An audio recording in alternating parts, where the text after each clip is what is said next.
Bom, gente, vamos lá. Tem um motivo muito especial para estar gravando esse vídeo com esse brasão aqui da CBF. Motivo esse aqui, vendo highlights aí de notícias, eu me deparei com a informação do Barreto dizendo que o Campeonato Brasileiro possivelmente, praticamente ele afirmou que seria paralisado por conta da investigação aí que está tendo da penalidade máxima. Para quem não sabe, só fazendo aqui levantando um histórico muito rápido, a investigação sobre os jogadores com envolvimentos em apostas esportivas. E aí eu pensei que ele pudesse estar exagerando, porque para você parar o Campeonato Brasileiro, você tem que ter uma particularidade que é simplesmente você manipular diretamente o resultado de uma partida. E aí eu falei, mas é o Barreto, dentro de um veículo tão grande de comunicação, ele não iria dar esse furo de reportagem caso ele não tivesse ali algum tipo de fonte ou informação muito confiável. E aí eu fui buscar algumas informações, fui ver comentários de outros jornalistas que eu dou credibilidade, dando aos créditos, eu fui ver um vídeo do Rica Perrone, dele dizendo que na Operação Penalidade Máxima ela está indo para o seu terceiro estágio aí de investigações, no qual esse estágio já estamos chegando na Série A. Tendo em vista tudo isso, ele falou como tudo começou e eu achei muito interessante e é o ponto que eu quero chegar. Tudo começou na Série C ou Série D e aí o jogador foi aliciado a fazer não sei se foi um pênalti ou tomar cartão, alguma coisa assim, que está envolvida nesse ramo aí. E aí esse jogador estava com certeza que iria entrar e ele não entrou para poder fazer o esquema que os caras tinham combinado. E aí ele pede para um outro jogador que entra no lugar dele, mais ou menos isso, fazer o esquema para ele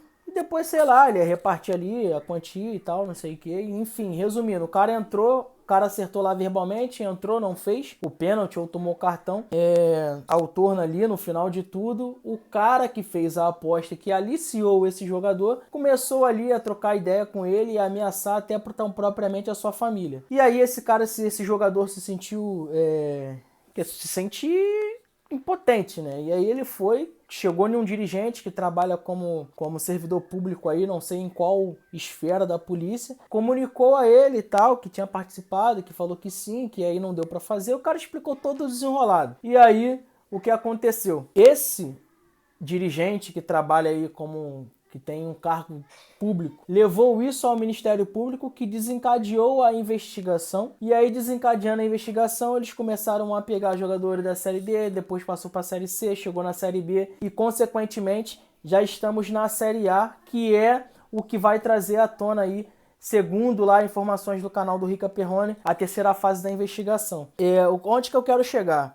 Cara, tem um depoimento do José Padilha, que foi o cara que fez o filme Tropa de Elite, que ele diz que no Brasil os brasileiros se acostumaram com o absurdo. Por exemplo, ele dá um exemplo muito claro, assim, se você chegar em Londres e uma pessoa no metrô de Londres, irmão, o país para, porque o país vai querer encontrar o cara que cometeu aquele homicídio. No Brasil não, se você chegar na central do Brasil aqui no Rio de Janeiro e você uma pessoa, cara, super normal. Os noticiários, as notícias, o cara foi esfaqueado lá no metrô. E acabou, não tem razão o porquê, qual foi o motivo, ninguém investiga nada e muito provavelmente esse cara vai ficar impune. Então, assim, onde que eu quero chegar com tudo isso? Já os torcedores em si já estão começando a debater isso de uma forma meio sarcástica. Por quê? Porque eles entendem, se sacaneou, eu sou vascaíno. Eu sou tricolor, eu sou gremista internacional, sei lá. Se sacaneou lá eu sou gremista. Se sacaneou lá, se prejudicou o Inter, que se dane. É o Inter. E o gremista, se sacaneou... Se sacaneou lá o Internacional, se sacaneou lá o Grêmio, que se dane. Não tô nem aí, tem que sacanear mesmo. Corinthians e Flamengo é sempre favorecido, eles têm que se ferrar mesmo. Não sei o quê. Então, assim, a gente já está tão habituado e acostumado com o absurdo que a gente não se deu conta que tudo isso envolve paixão, sentimento. Envolve do cara que trabalha de segunda a sábado até 6 horas da noite, que a maioria das pessoas hoje em dia trabalham até 6 horas da noite, para levar um salário mínimo para casa para ver o Flamengo dele jogar, para ver o Vasco dele, o Inter, Cruzeiro, Flamengo, Corinthians, Fluminense dele jogar. E aquilo é a única paixão e é a única motivação que o cara tem fora da vida fudida que o brasileiro tem, que o brasileiro leva. E eu também me incluo nessa vida fudida. Então, assim, a gente não pode se acostumar com o absurdo, a gente não pode deixar passar e que esses caras que estão envolvidos, principalmente esses da Série A, tendo em vista também que jogadores que foram aliciados, né, foram chamados para conversas, poucos se pronunciaram. Na verdade, eu só sei de um que eu fui pesquisar também, que foi o Rafael Vaz, que disse que não se metia nisso, que falou pro cara que não queria fazer e tal. Depois você pode procurar aí alguns prints na internet, que isso tem aí a rodo.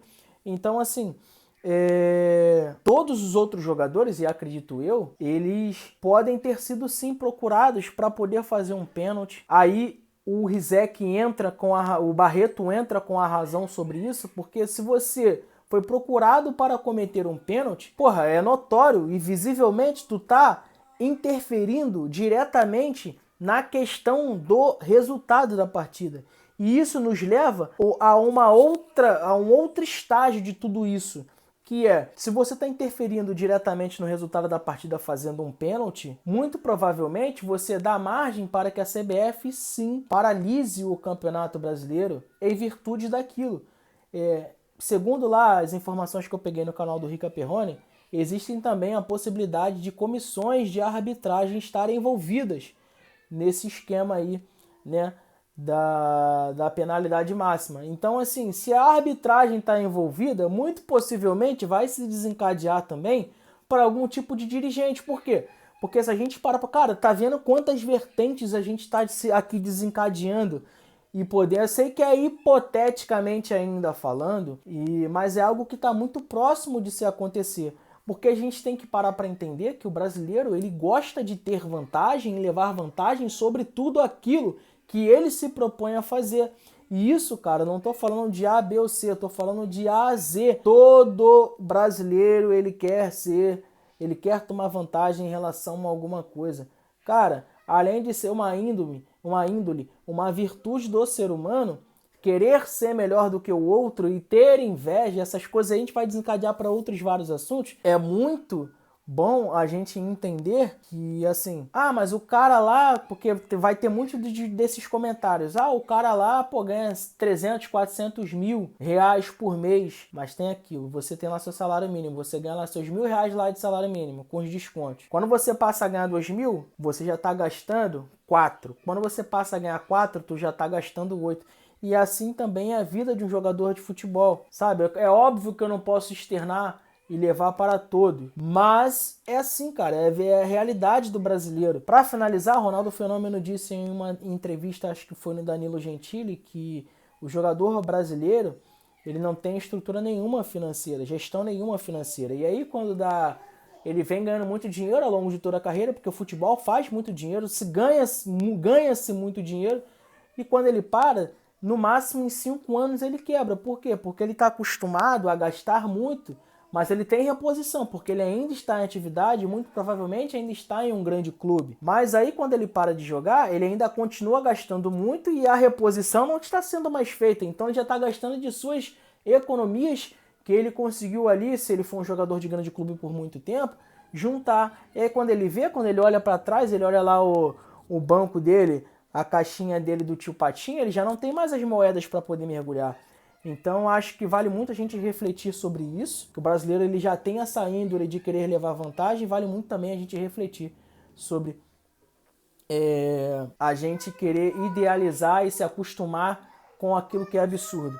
Cara, é um absurdo o que está acontecendo hoje no futebol brasileiro e muito provavelmente o Barreto tem razão. Com toda essa pesquisa que eu fiz, tudo se desencadeia realmente para a paralisação do Campeonato Brasileiro. Que pena! Porque isso é a única paixão e é o único desafogo que o brasileiro fudido como eu tem para poder, sabe, se desligar do mundo dele em um domingo à tarde, que é um domingo à tarde vendo seu time de coração jogar.